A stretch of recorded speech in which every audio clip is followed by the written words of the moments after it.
नमस्कार. जय महाराष्ट्र. लोकसभेच्या निवडणुकीनंतर आता विदर्भामध्ये भारतीय जनता पक्षाला मोठा धक्का बसलेला आहे. मित्रांनो, भारतीय जनता पक्षासाठी अतिशय धक्कादायक आणि झटका देणारी बातमी. उद्धव ठाकरे यांची ताकद दिवसेंदिवस वाढत असल्याची बातमी समोर आलेली आहे. भारतीय जनता पक्षाचा बडा नेता आज शिवबंधन बांधणार. उद्धव ठाकरेंची ताकद पुन्हा एकदा वाढणार. विधानसभा निवडणुकीच्या तोंडावर राज्यात मोठ्या घडामोडी घडत आहेत. विदर्भामध्ये भाजपला मोठा खिंडार पडण्याची चिन्ह दिसत आहे. आगामी विधानसभा निवडणुकीच्या तोंडावर विदर्भातील भाजपचा एक बडा नेता शिवबंधन बांधणार आहेत.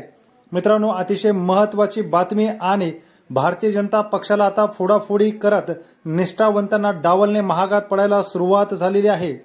एकीकडे शिंदेंना सोबत घेऊन मुख्यमंत्री पद दिल्यामुळे निष्ठावंत नाराज आहेत, तर दुसरीकडे ज्यांच्यावरती आरोप केले अशा अजित पवारांना सुद्धा सोबत घेऊन सरकारमध्ये सामील केल्यामुळे निष्ठावंतांना सरकारमध्ये जे पद मिळणार होते त्यापासून त्यांना दुरावं लागलेलं आहे.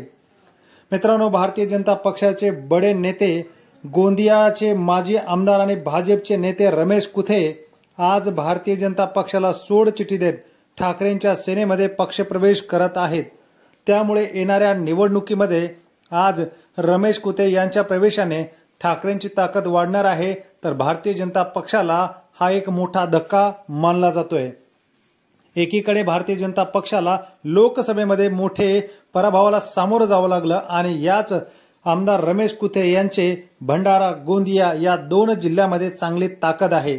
त्यामुळे येणाऱ्या निवडणुकीमध्ये ठाकरेंची ताकद ही वाढली हे मात्र निश्चित आहे. येणाऱ्या विधानसभेच्या निवडणुकीमध्ये ठाकरे पुन्हा एकदा बाजी मारण्याच्या तयारीत आहे. आपल्याला काय वाटतं? आपल्या विधानसभा क्षेत्रातील आमदार कोणत्या पक्षाचे आणि कोण जिंकून येऊ शकतात? कमेंट बॉक्समध्ये नक्की कळवा. व चॅनलला अजूनही आपण सबस्क्राईब केलं नसेल तर सबस्क्राईब करा. धन्यवाद. जय महाराष्ट्र. धन्यवाद.